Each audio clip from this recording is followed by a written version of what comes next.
Hello, this is Clara Sue co-hosting with John Rhodes for the San Francisco Poetry Open Mic Podcast TV show. And today my guest is Edward Mycue. Hi, Edward. Very nice to have you here with us today. Thank you, Clara. I'm pleased to be here. Thank you. Edward, you have a lot of publication in your poetry career.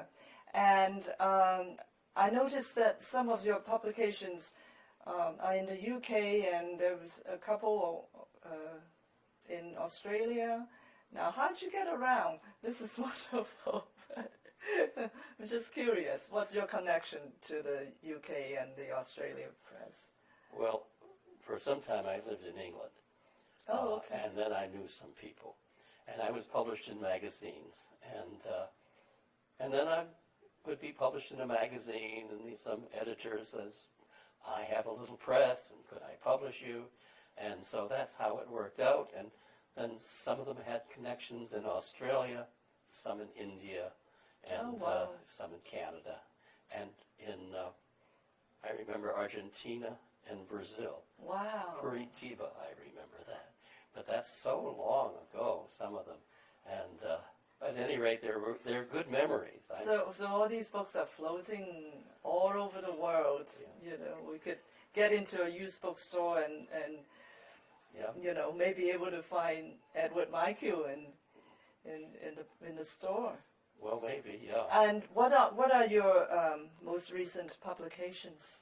The most recent is from England, and it's called Song of San Francisco. Okay. And it's a small book of 10 poems.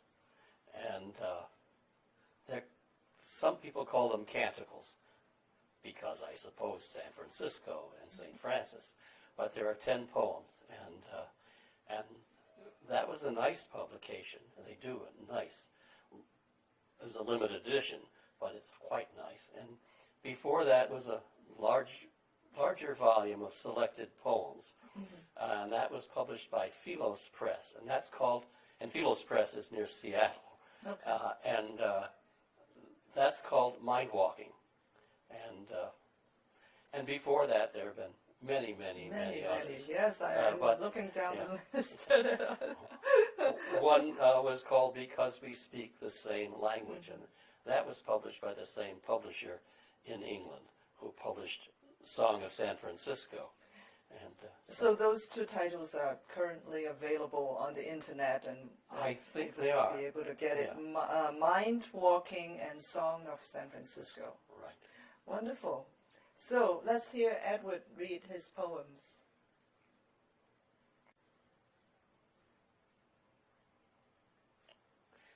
Hello, my name is Edward Mycue, and I have here a selection of lyrics, 9 of them. First, Calum, 1981, Montana, cowpunk, San Francisco. Knows what he wants, can't describe it. Calum needs dermacate, absorbent underpants, harmonious inner scenes. Calum needs a Jane Singer dress of beige and white rayon with a lace collar. No cameras.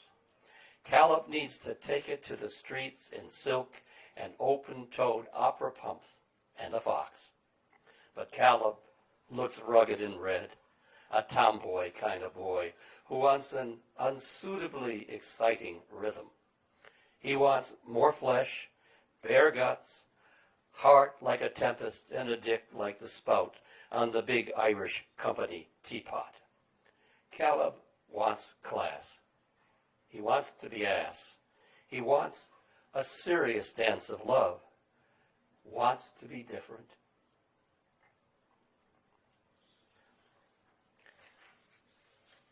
Velma, Tyrone's mom, who hardly looks 50 at noon, told me that Tyrone, now 35, has a kid and a jerky heart that kept him out of the military and has pretty much gotten out of the hoods, and his wife's a Filipina, Velma, in Freedom West, again now, 15 years, is retired from the post office, sorting in Evans. And feels like she's due to live, and her new husband likes wearing fresh clothes. And she had to break him of it, or be washing clothes all the time. This lady in the supermarket came up to my mom in the margarine section, where Mom was trying to get the brand she wanted edged down from the the stack on the top shelf, and started yammering about how you should only use Imperial. I think that's what I remember of what Mom told me. Mom said, more elegantly than I am putting it down here, "No, look, that has cottonseed oil in it, and that's hydrogenated," or something like that. That starts up the machine inside you that makes the no-good rat bad cholesterol. Faye was there too, with Mom. Faye wanted Fleischmann's margarine. This lady told about how she had one of the kinds of lupus, the not-so-bad kind, and it could be there are more than two kinds. Her daughter had the really bad kind and died of medical mistreatment after getting cortisone shots and having just about everything, organs especially, begin to go wrong. And how she died at around 30, and how this lady said, "You have to watch your diet in the supermarket." Swallow my heart. There is a stranger within me, an intruder who's not me, a part of me. We coexist. He inhabits, I exist. He swallows, I drink. Who'll die when I die? I had a young, firm face. I would have been wide-eyed, as if waiting to catch it, whatever it was, to catch it and take it apart, to try to understand what the virus life was presenting to me who couldn't then have seen myself or my kind as a virus swarming out of our planet, attempting to conquer and perhaps colonize stars. Last week, early, I sat at a window looking at the large, heavy cones attacked by huge, awkward crows, disturbing all other life on that tree. Recalling Grammy Delahan's warning against waste and following the crows before I die, the way gleaning rodents do, who pick up the crows' leavings in the field rows. I now see I have become a kind of crow, even though only part of a system. I have begun to be conscious with a bad conscience, have become green here, looking back further, traveling, turning then back, forward. My road now remains as wide that I am painting this here and that there, because it is to it I gave my heart.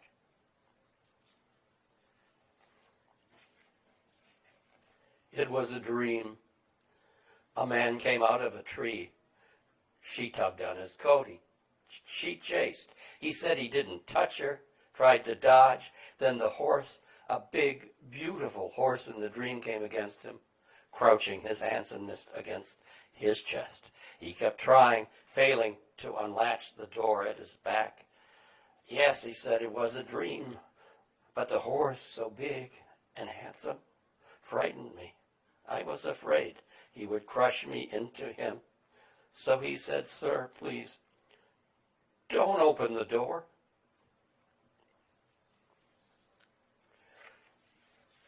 Fooled by Carmel's sleepy charm. Sea songs slumber in a morning at sea. The swimmers shine in coral sunshine. Sails adorn the realms of burning light. Strong wind clad with lightning shower, kiss my lips, claims my speedy speaking. Mixed fire together, we wandered here, as a burglar, hiding within a ghost town.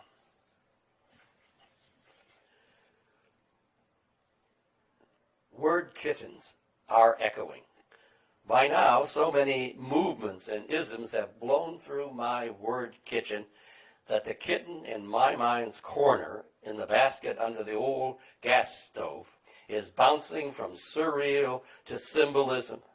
And now the post-avant-garde is a cantankerous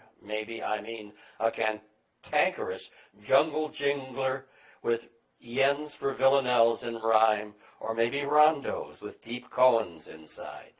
Once I had a dream that I'd memorized a lot of the sacred books from the Koran, the Bible, Old and New, the Book of the Dead, the Kalivala, I Ching, if it is a sacred book. It all came to seem like hitting speed bumps that smelled of another pheromone breakdown. Life is a riddle, leaving paw prints on parchment. Here's a poem for the holiday season.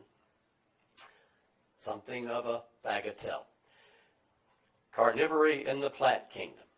Eating during bankers' hours, during the time others are sawing wood and the termites are eating it. Hunger is first things first, not sex, not shelter. You live, learn, and still we all knock on wood because you're never too young to step up to the plate. But you have to prioritize, especially if you are a vegetarian as big as a reindeer.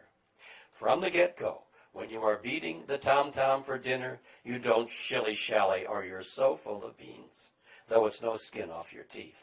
As for freeloaders, with time passing, for anyone who knows his onions, those layaboats will soon learn a new rite of passage when they are deader than a doornail, okay? Plants eat animals, animals eat plants and other animals, but do plants eat other plants? Are fungi plants?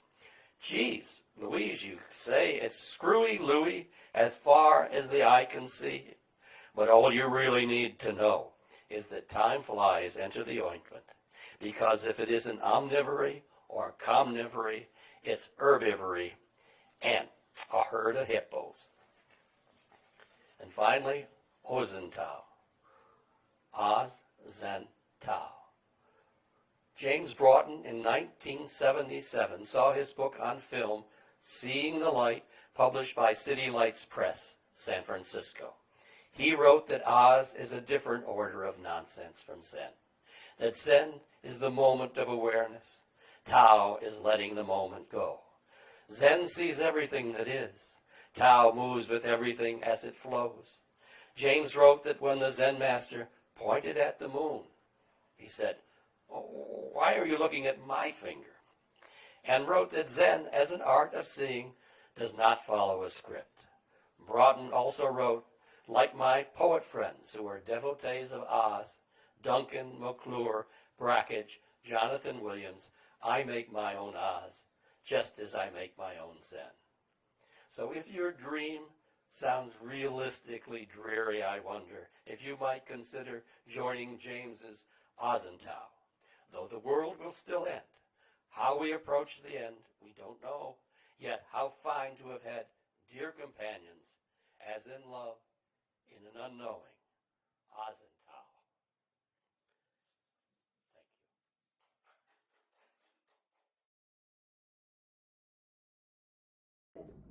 Thank you. My friends, it comes up here. Beautiful. Two pieces.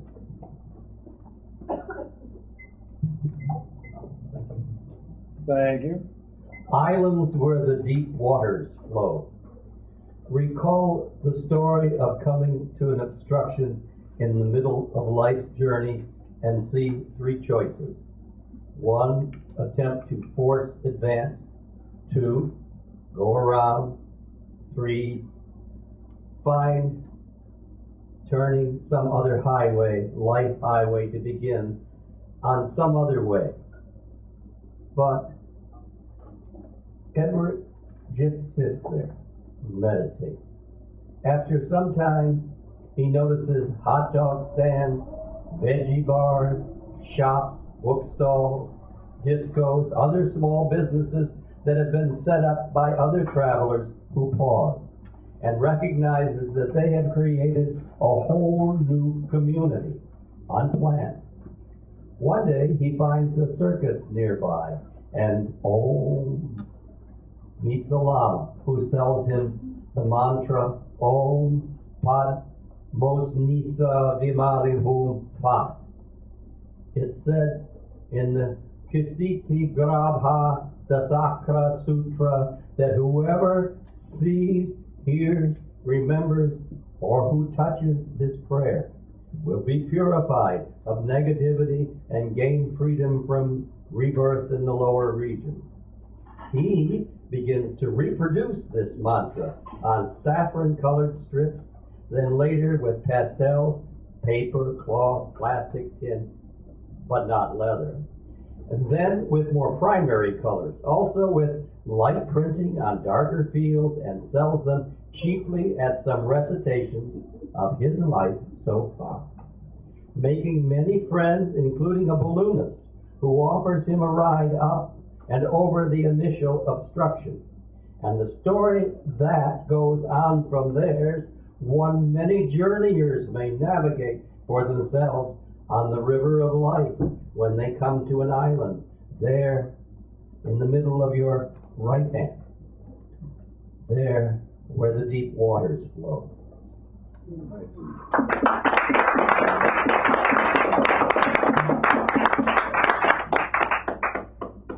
October. October blooms in May, wincing, gray water gleams in the sun. There was a dream on this place, sleeping. Year in, everywhere you look, listen, there was something to be felt here. An old feeling, but not too old to be true. We were waiting together with both hands. Even the trees, the walls of trees were waiting. Before this house began in the wind, before anyone tried damming the river, there was life in the trees. Now we mourn behind our curtains, under blankets. Night is now too much in hurry. Only nobody is there. The torpor brought from the soft knocking on the asphalt has gone and left us only us. It is time. Nothing waits. It is soon. Nothing waits. It is late and nothing waits. And I hear in the wind long gone voices who knew the language of flowers, tasted bitter roots, hoped, placed stone upon stone, built an order, blessed the wild beauty of this place. Can you hear in the wind whispers, crusts of soul, insulted soul, scattered ages, decided, gone yellow, thin? I hear in the wind those old sorrows and new voices, undefeated desires, and the muffled advent of something I can only define as bright new angels. Can you hear in the wind independent people who never depart, have no time for friends, and who want to go, and they also want to stay, and they never decide in time? I hear in the wind old phantoms and the swirl of the released mustard star and the cry of innocence. It is soon.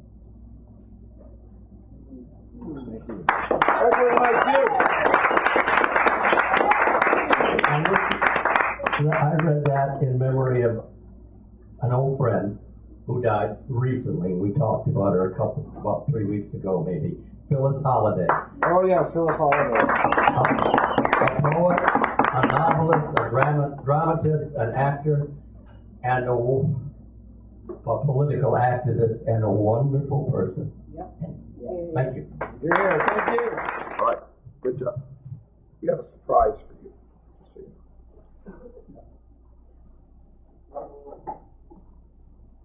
Dante's quill pen route.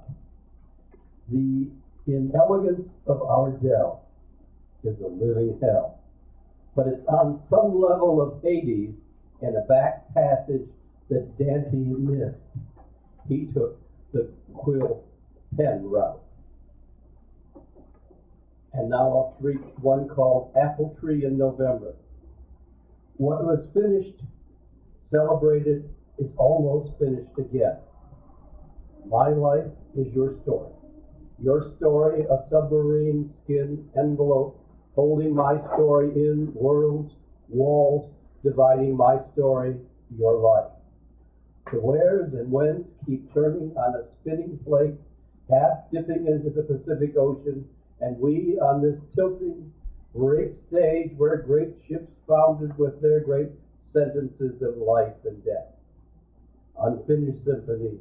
For the future out there is our audience who have driven in to watch, thinking that today they have cast off the overcoat that stifled thought for us, not realizing that thought was the marriage of these rocks of experience, this broken glass, these diamonds in exciting shapes, the rising sun fallen where rainbows arch over beehives. Ugly is just a short, sharp paradigm shift. Praise for a red tractor, dancing for chump change, death and epistemological rupture. Between lust and first folly is misspoken weeping. Ice skater on the glass of love, apple hooking into taste as it pours from the roots of love. Next is string heart. I hitch to a string the shape of a heart. If I pull it or yank it, it comes apart. My past fell apart. It fell on the floor. Do nothing, be smart, you'll follow your heart. Thank you. Why was it always a white courtesy job? Why not blue? White. Beige, you know, then the can you let him start? You get me talking and I never shut up and he just gets mad at me. Dark angels. In love we meet through choices. In the limbo of confusion, to consecrate the present, the only triumph. Some future moment waits on this, how we can weigh frenzy in the fruit.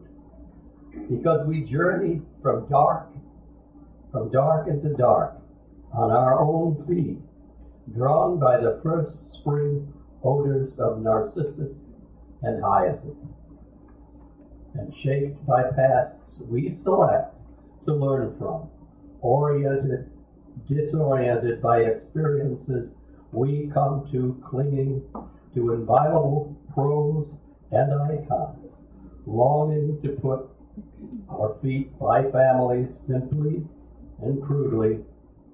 It is necessary to accept the dark angels, tomorrow's promise.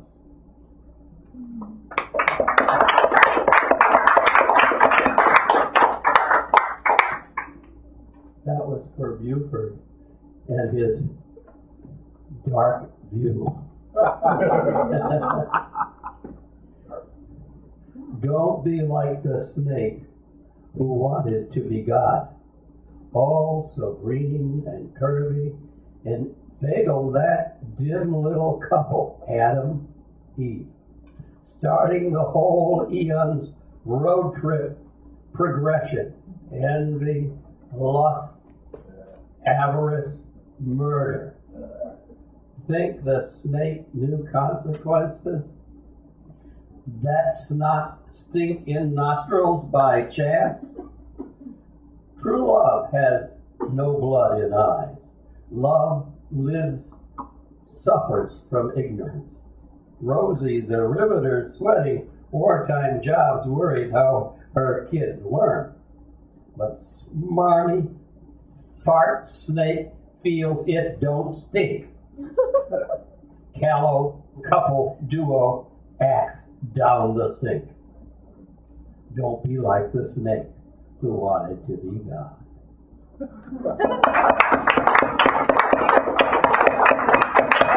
Ed Mycue, ladies and gentlemen. Renowned. Professor Ed Mycue. He's professorial. Poet of the elders. Poet of the elders. House of the house.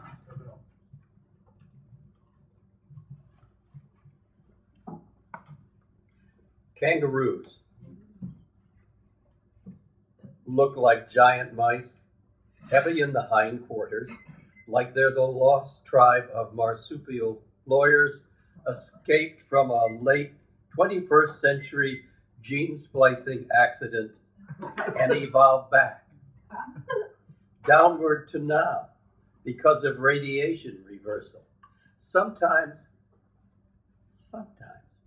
they look like deer or even Eohippus. That was the first horse, and that looked like a pig. And I have a theory, but it's nothing I can prove. That's kind of great. Yeah. Some more short ones. Green thing. Hush, Vanessa. Life is green. What looks like a weed thing may be a string bean.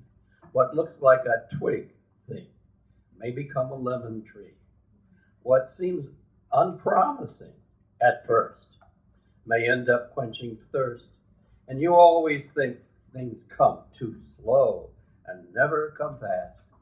But growing takes time, and the best may shuffle in last.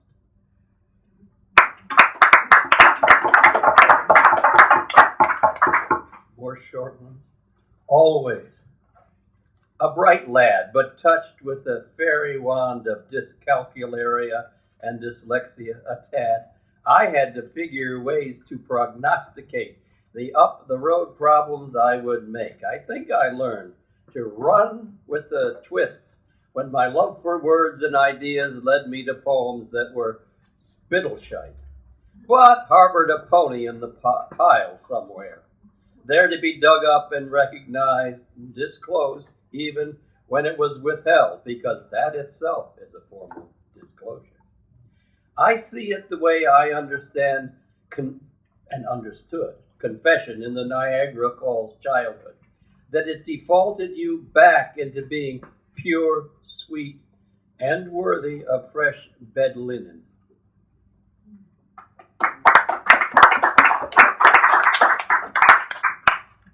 Another baby one. It takes forever, which is an explanation of how to build a life. It takes forever because life is built from the inside out, from the bottom up, but you do it upside down from the top, like you're digging a hole when you're really building a frame and hanging a skin around. That is from the inside out. When it's upside down and the light isn't so good, and everything has to be tilted and turned, well, I can tell you it's hard.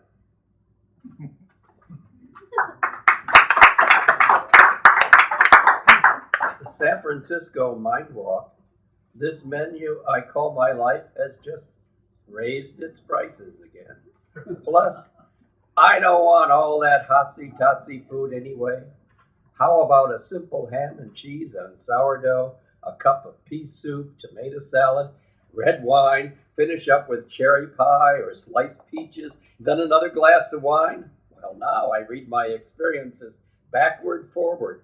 I'm a palinode set to a charge of misinformed dances tumbling one after another, a self-affirming anthem heap. And it's a mind walk. Well, will you walk with me? Thank you. Yeah. Thank you.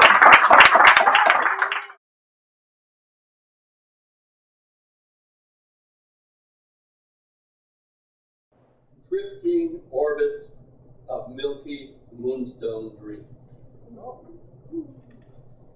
The Neighborhood Gazette is a moniker Mom and Dad gave me when, age 5, I'd blab about our impending move across 8th Street to a house that girlfriend Nan Convers and her family were moving up. That resulted in some neighbors petitioning the landlord not to rent to our Mycue family with 7 kids. And so we moved to a house over on Ontario Avenue. I should have been a journalist instead of a gnarly poet laboring in an experimental word kitchen labyrinth. My cousin Paul Moore, however, my dad's younger sister, Norma Mycue's oldest child, 4 years younger than me, became a reporter for our then local Niagara Gazette, where he and his girlfriend, journalist, joined their names as West Moore, and moored on to a bigger daily 20 miles south in Buffalo. We moved when I was 11 to Dallas, Texas, with its rhinestone accents and faded frontier shadows that remained in the wearing of cowboy boots that never saw a horse, nor any true history. Well, these are drifting orbits of milky moonstone dreams. Thanks.